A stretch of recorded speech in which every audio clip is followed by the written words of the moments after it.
All right, we've come to the final point. We've talked about your yearly calendar, we've talked about your parents' meetings, we've talked about your plan for communication, and we've talked about having forms and permission slips and things ready to go. There's one more thing that I think we need to talk about, and that is coming up today on the Youth Worker Daily.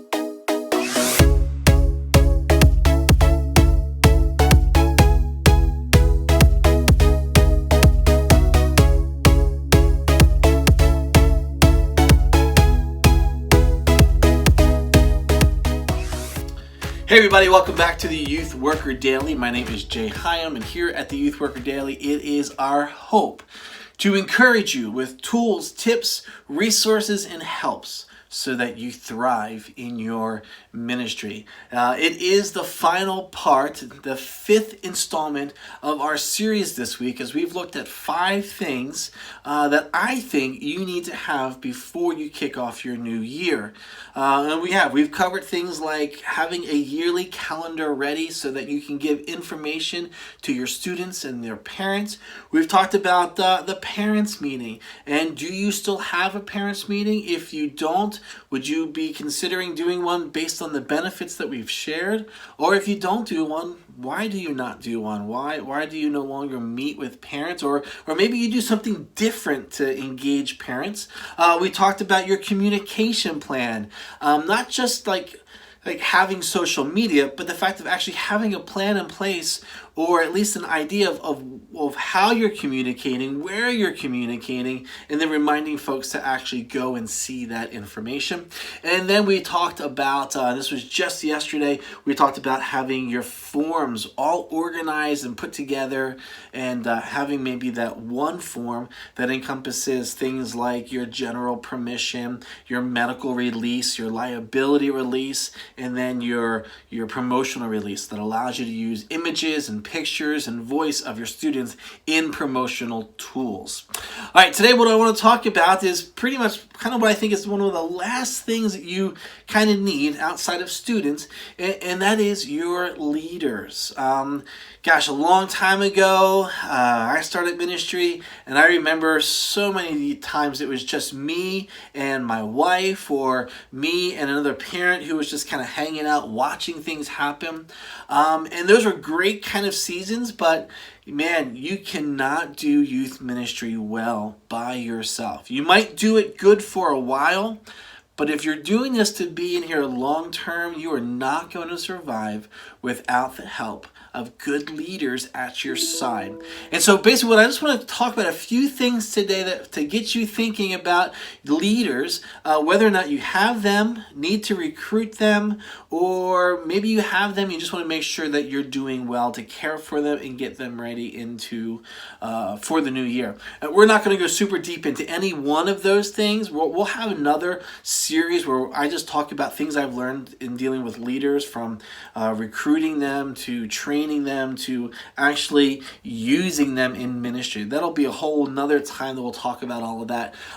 Basically, what I want to do today is just say, hey, do you have leaders, and are they ready for the coming year to be at your side? Now, here's the deal. If you don't have leaders, it doesn't mean that you can't do ministry. It's just that it's going to be a little different for you to do ministry. It'll be a little more of a challenge because everything will fall on you so that you have to get things done. And then when it comes to interacting with students, it really does fall on you to carry the weight of interacting and connecting with students. Now, I don't know for how you might be, but I know that those minutes leading into our youth gathering, there's a bunch of little things we're just fixing up, we're tying up, we're getting them ready, and then we're done and we're ready to welcome students. But that's only possible because we do a really good job of making sure that we prepare beforehand. I use my leaders to get things set up and ready, and then when the students start arriving, like our attention then goes from what we were working on to prep right to what our students need, and that is our attention on them. So when you're that lone person doing that, you can do it. It's just going to be that much more work for you. So I'm sure you're thinking down the road, yes, I want to have leaders. I'm going to have leaders.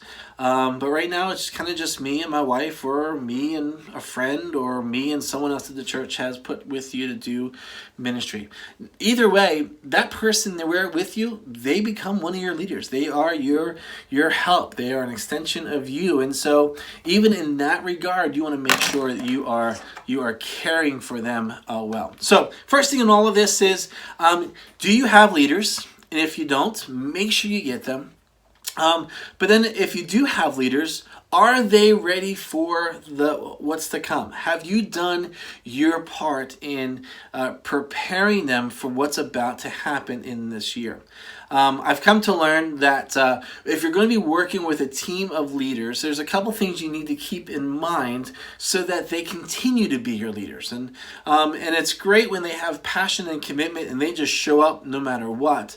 But I found that when you actually put the time into utilizing your leaders, caring for them well, it actually helps prolong their stay and gives them something to get excited about, so that they're not just showing up, but they're actually participating in the course of ministry.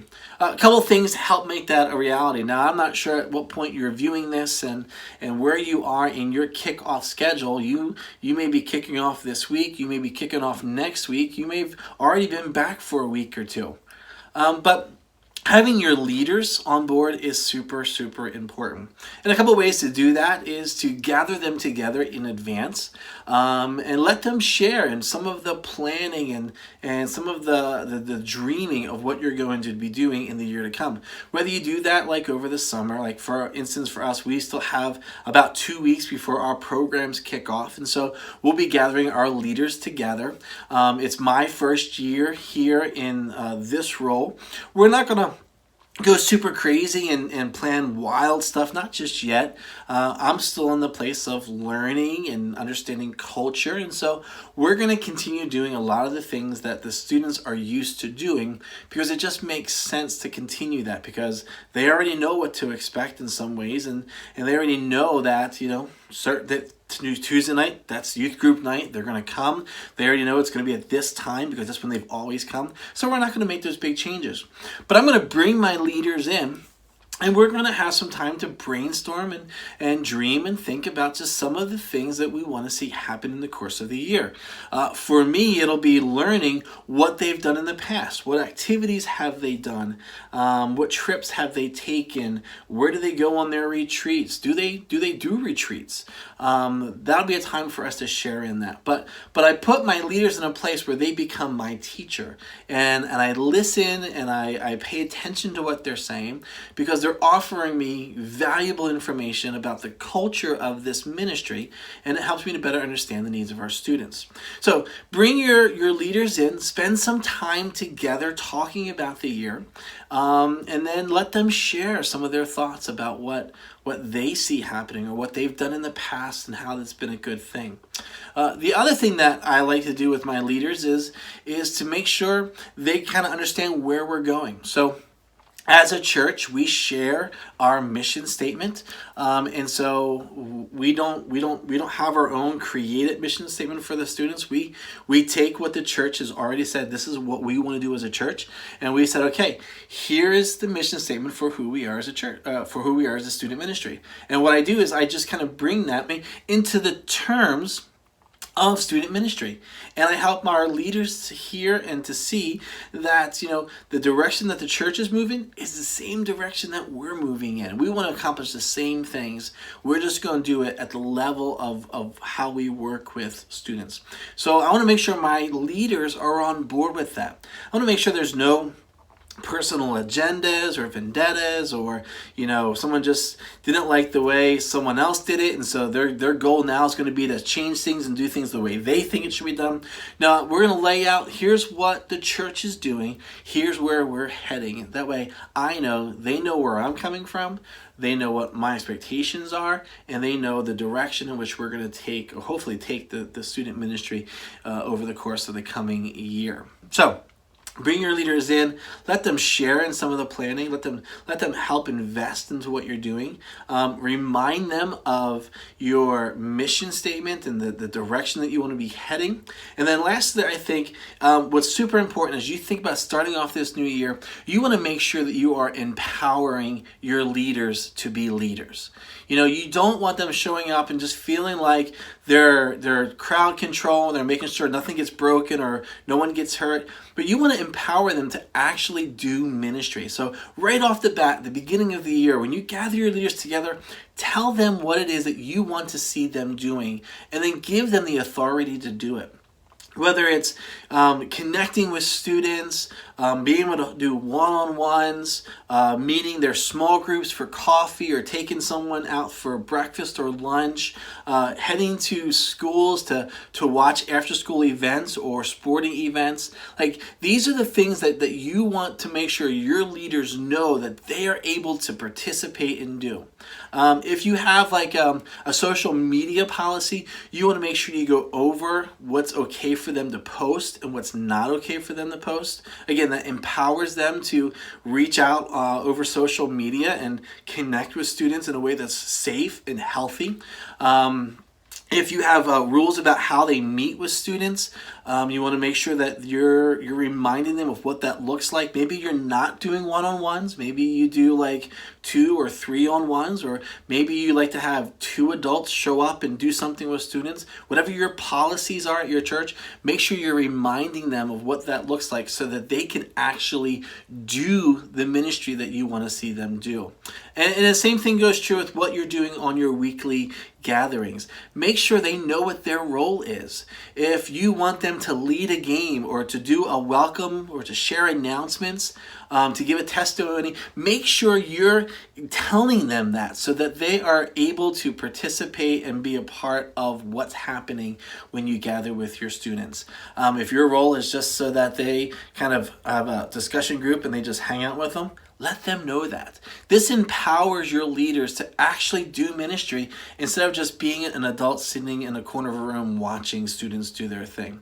Empower your leaders. Tell them that they are free to go and do ministry. All right, guys, that's all I'm about to have time for today for this one. 5 big things that I think you need to be ready or have ready as you kick off your school year. I hope those things have been helpful. You can go back and you can check any of the ones that you've missed. Just click on the links below or go through the directory here, the playlist, and you'll find those videos. What have I missed? What things do you think need to take place or to happen in order for your youth group to kick off? Maybe there's something in there that you do every year that you think is essential to kicking off. I'd love to hear it, so leave that in the comments below. I'd love to learn from you and see what it is that you're doing in your student ministry. If you have any questions or any additional thoughts, go ahead and leave them in the comments below. I would love to engage with you on those things. As always, we're going to ask that you subscribe to the Youth Worker Daily and make sure you ring the bell. That way, every time we post a new video, you are notified when the video is live and able for you to see. And of course, be sure to follow us on social media. We have a Facebook group, we have a Twitter account, and we have an Instagram account. And you can connect with us there as well. We would love for you to follow us, and we would love to connect with you. Guys, thanks so much for watching. We'll see you next time right here on the Youth Worker Daily.